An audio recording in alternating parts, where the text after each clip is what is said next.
Okay, so isang mabilisang review lang para dito sa kakalabas lang din na Poco M6 Pro. Kung hindi pasok sa budget mo yung X6 and X6 Pro, baka ito yung mas swak sa'yo. 120Hz Flow AMOLED display, hanggang 512GB ang storage, hanggang 12GB ang RAM, may 64MP camera with OIS, 5000 mAh battery with 67W fast charging, at MediaTek Helio G99 Ultra sa promo price na 10,590 pesos. Panalo ba para sa presyo? Kamusta to kumpara sa ibang mga sulit phones ngayon? Pag-uusapan natin, pero bago yon, maraming salamat muna sa sponsor natin ngayon, Converge. Umpisa na ng 2024 at syempre, halos lahat tayo gustong maging productive sa pagpasok ng taon. Mas sisipagan, mas gagalingan, at ang solid partner para magawa yan ay syempre, reliable na internet connection. Online meetings, video call sa mga clients, upload and download ng mga importanteng files, lahat magagawa natin ng maayos sa abot kayang plan ng Converge. Hindi kailangang malaki yung monthly bills natin para dyan. At ang kinaganda pa, of course, hindi lang work-related tasks ang pwede nating magawa ng maayos dito kasi enough na rin yung speed ng basic plan nila para magawa naman yung mga bagay na makakapagparelax sa atin after work, like for example, social media browsing, Netflix streaming, online gaming, at kung ano-ano pa. Maglalagay ako ng link sa description, so click nyo lang yan kung sakaling gusto nyong mag-apply. At maraming salamat ulit sa Converge sa pag-sponsor ng video na to. Okay, so skip na lang ulit natin yung unboxing para mas mabilis. Ito yung mga accessories na kasama sa box at pag-usapan na agad natin yung mismong phone. Pagdating sa design, tatlong kulay din yung ginawa ng Poco dito. May blue, black, at purple. At of course, ito yung mas budget-friendly phone ng Poco. So expect natin na mostly plastic yung materials. Plastic frames, plastic back panel. Pero ang good news dito, may Corning Gorilla Glass 5 protection yung screen na bihira nating makita sa ganitong price at may official IP54 water and dust resistance na rin. Tulad sa mga mas mahal na X6 and X6 Pro. Pagdating naman sa looks, maganda naman at simple. Ring style yung ginawa nila sa camera at medyo malalaki tong mga to. So kailangan din talaga ng case para hindi maging maalog kapag nilalapag natin sa table. Flat frames, flat back panel, modern looking phone din yung design at magaan lang din. 179 grams lang itong phone kaya hindi rin nakakangalay gamitin.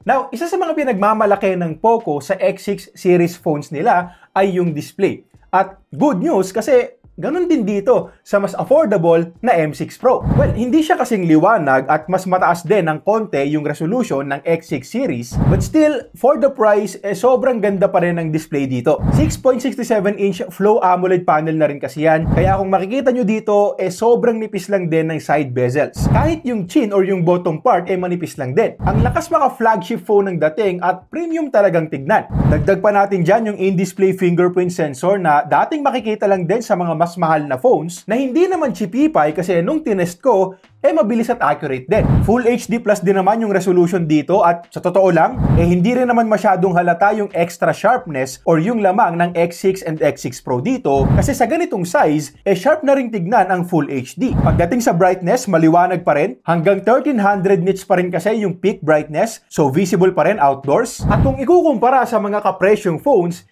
isa talaga to sa pinakamaliwanag na makukuha natin. Yung colors naman, as expected sa isang AMOLED panel, ang ganda ng kulay, matingkad talaga, deep blacks syempre. So sigurado rin akong magugustuhan to ng karamihan sa atin, lalo na sa panonood ng videos. Widevine L1 of course hindi nawala, so full HD playback tayo sa mga streaming services. Yun nga lang wala tong support sa HDR and Dolby Vision dito sa Netflix. Na okay lang naman, lalo na kung ikaw yung tao na gusto ng maliwanag talaga ang pinapanood. Maganda pa rin panooran at pagdating sa mga non-HDR contents at for example, anime, very close din yung colors dito sa mas mahal na X6 Pro. Naka-dual speakers na rin tayo dito at for the price, solid din to para sa akin. Hindi siya kasing ganda ng speakers ng X6 and X6 Pro of course, but still, malinaw ko pa rin naririnig yung mga pag-uusap sa mga pinapanood ko. Tapos nung naglalaro ako ng Call of Duty, maayos ko rin naririnig yung mga detalye sa laro like footsteps and gunshots. So para sa akin, okay na okay din yung speakers for the price. In terms of smoothness and responsiveness, 120Hz yung refresh rate at hanggang 2160Hz yung touch sampling rate. So smooth din yung browsing natin dito at sa touch responsiveness naman, sa panahon ngayon, halos lahat ng mga phones very responsive na sa bawat pagpindot natin. So kahit pa sabihin nating 1000 Hz or 360Hz yung overall touch sampling rate, sobrang hirap nang makita nung difference. Responsive itong Poco M6 Pro at yun yung masisigurado ko. At alam ko na yung iba sa inyo napapaisip na kung ano ba yung performance na kayang ibigay nitong M6 Pro. Kasi yung chipset na gamit dito ay ang MediaTek Helio G99 Ultra. Ano yung Ultra? Yung G99, alam naman natin na sobrang gasgas na, sobrang dami ng gumagamit, pero yung G99 Ultra, ngayon ko lang nakita. At sa totoo lang, ganun din naman. Chinek ko yung specs ng G99 Ultra sa website ng Poco at chinek ko rin yung specs ng regular G99 sa website ng MediaTek at wala namang pagkakaiba. Same number of cores, same clock speed, same GPU. So sabihin ko na kaagad na hindi ka dapat ma-hype sa salitang Ultra na dinugtong lang nila. Kasi at the end of the day, Helio G99 pa rin to. At kahit sa actual performance testing na ginawa ko, wala akong napansing pagbabago or pagkakaiba dito. Pero para lang klaro, hindi ko naman sinasabing masamang bagay yan. Kasi kahit na sobrang dami ng phones ang gumagamit ng G99, masasabi kong decent chipset pa rin yan sa mga phones na 11K pababa ang presyo. Depende pa rin syempre sa overall specs at sa overall specs nitong M6 Pro, okay naman yung G99 para sa presyo. Ang Tutu benchmark score natin ay mahigit 400,000 points. So again, same lang din sa ibang mga G99 phones na nasubukan natin itong nakaraan. Sa RAM at storage, LPDDR4X and UFS 2.2 yung gamit. Not bad. At again, hanggang 12 gigs kasi yung physical memory at hanggang 512 gigs yung internal storage. Malaki talaga para sa presyo, so hindi tayo makukulangan dyan. At ang kinaganda pa, expandable pa yung storage natin via micro SD card. Hybrid slot nga lang yan, so pipili lang tayo kung SIM card or micro SD. Yung mga everyday apps natin, expect na kakayanin itong G99. Expect occasional stutters, of course. Pero kahit naman sa mga mas mahal na phones, na-encounter natin yan minsan. Tapos pagdating naman sa gaming, as usual, 3 games ulit tayo. Comment down below kung meron kayong games na gustong idagdag sa testing natin. Usually kasi ML, CODM, and Genshin talaga kasi yan yung popular sa ating mga Pinoy. Pero gusto kong malaman kung ano yung gusto nyong idagdag dito. At kung sakaling maraming interesado, gagawin natin. Para sa Mobile Legends, hanggang high graphics and high frame rates lang tayo. So yes, hindi pa optimized at wala pa tayong ultra settings out of the box. Ang good news, maganda naman yung frame rates or yung mismong performance na makikita natin. Dahil most of the time, almost 60 FPS din talaga yung binibigay kahit pa may mga clash. May isang pagkakataon lang na bumabato ng 40 plus FPS sa bandang umpisa ng laro ko, pero iniisip ko rin naman na baka sa ML lang yung problema dahil biglang nag-chat yung teammate ko na naglag din daw siya. At hindi na rin kasi nangyari ulit sa mga sumunod na laro ko. Sa CODM, mababa lang din yung graphics na available. Alam naman natin na hanggang dito lang talaga ang G99. Limited tayo sa 40 FPS, but still, kung casual gaming lang naman, hindi na rin masama at malalaro pa rin natin ng maayos. At plus nga rin pala para sa akin yung gyroscope dito kasi walang delay kapag ginamit natin yan for aiming. At para naman sa demanding na Genshin Impact, hindi ko na to sinet sa highest preset. Hinayaan ko na lang yan sa default lowest graphic settings, tapos sinet ko na lang yung FPS limit sa 60. At dito makikita nyo na pwede na rin tiyagain yung laro kung gusto mo talagang mag-Genshin. Kapag may mga skills akong binibitawan, of course, maglalag tayo, pag sobrang dami ng effects, pero mako-consider ko pa rin namang playable overall. Lowest graphic settings nga lang. Sa usapang thermals naman, tulad lang din sa karamihan ng G99 phones, hindi gaanong nagiinit sa akin itong M6 Pro. Hindi umabot ng 30 degrees sa ilang ranked games ng ML at 30 minutes of Genshin. So wala rin akong problema pagdating sa thermals. Okay, so isang mabilis lang din sa battery and charging. 5,000 mAh yung battery capacity at sa PC Mark battery test, nakakuha tayo ng 12 hours plus na screen on time. Hindi na masama pero hindi rin masasabing sobrang kunat. Saktong battery lang para maitawid tayo sa isang buong araw na gamitan o higit pa kung light user ka. Pero ang nakakamangha dito ay yung charging speed. Tulad sa mga pinsan nito na X6 series, naka 67 watt fast charging na rin to, kaya wala pang isang oras yung inabot from 1 to 100%. At kung tama yung pagkakatanda ko, 67 watts of fast charging na yung pinakamataas na makukuha natin para sa ganitong presyo.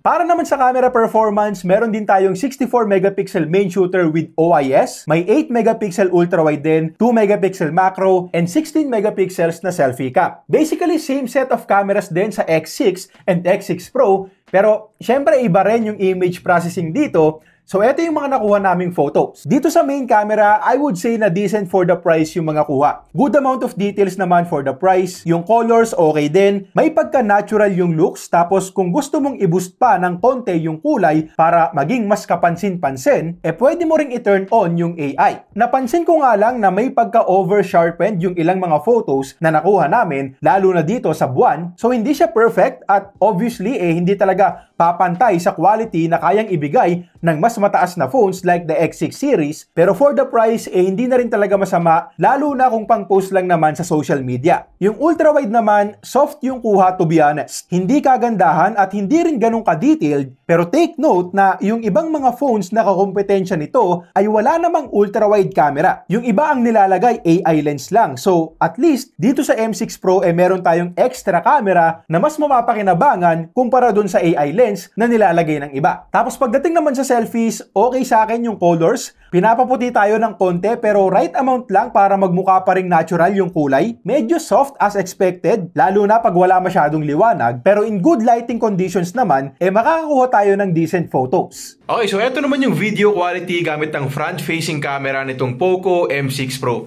Tulad lang din sa karamihan ng mga Poco phones, limited pa rin tayo sa 1080p resolution, 60fps, at naka 30fps lang tayo ngayon para mag-match sa mismong YouTube video natin.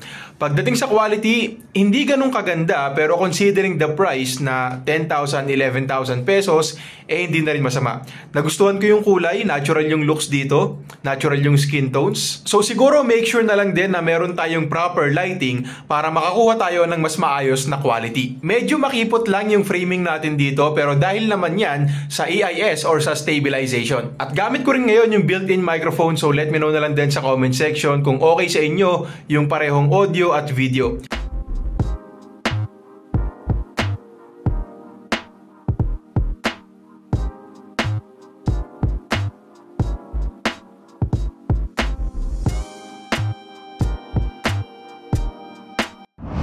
Other features ulit bago yung mga pros and cons. As expected, hindi kagandahan yung haptic feedback, kaya tinurn off ko na lang. Video calls, pareho namang okay yung audio at video. May IR blaster pa rin, which is good kasi extra feature pa rin yan. At meron pa rin tayong headphone jack kung sakaling gagamit kayo ng wired headphones. MIUI 14 based on Android 13 yung operating system out of the box. Of course, may expect naman natin yung HyperOS update. Yun nga lang, wala pa talaga sa ngayon. Tulad lang din sa ibang mga Poco phones, marami pa rin naka-install na bloatwares. So uninstall na lang natin yung mga hindi natin kailangan.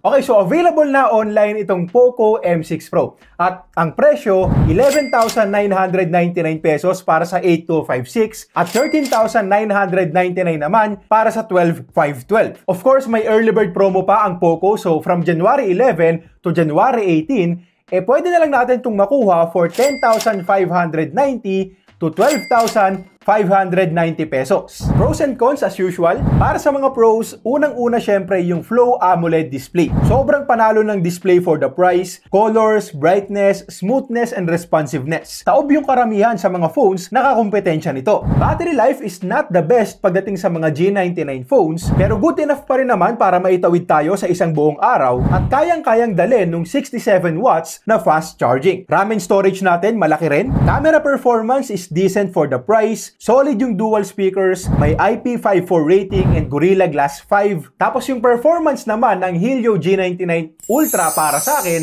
ay, to be honest, nasa pagitan ng pros and cons. Kung promo price kasi yung pag-uusapan, like kung makukuha mo to for 10,590 or mas mababa pa dahil hindi pa kasama dyan yung mga vouchers ng Shopee at Lazada, goods na goods yung G99 sa akin. Lalo na kung i-consider yung overall specs ng phone na to. Pasadong-pasado naman ng G99 suma total. Yun nga lang kung kukunin kasi natin to sa SRP na 12,000 pesos, medyo bitin ako sa G99. Kasi for that price, may mga kakompetensya ng phones na kayang magbigay sa atin ng mas malakas na chipsets like Dimensity 8020 or Dimensity 8050 na meron na ring 5G. At para naman sa iba pang mga cons, mostly minor na lang naman like yung mga bloatwares, ultra-wide sana ma-improve pa sa mga susunod na updates. Tapos yung macro cam naman, bihira lang din naman ang gumagamit. Overall, magandang phone din talaga itong M6 Pro. At hindi tayo talo dito. Pero ipapaalala ko lang ulit na pinakamainam pa rin kung makukuha natin to ng naka-promo. Doon kasi talaga siya magiging sulit. sa 10,590 pesos na early bird price na posible pang pumatak ng 9K plus kapag sinamahan na natin ng vouchers sa parehong Shopee at Lazada. Mahirap siyang talunin kung makukuha natin ng ganong presyo. Okay, so yun lang muna para sa ngayon. Links kung saan nyo to pwedeng mabili nasa description. Click nyo lang yan kung sakaling kukuha kayo. Subscribe kung nakatulong tong video. At para naman sa review ko ng mga Poco X6 series, click nyo lang tong mga videos na to.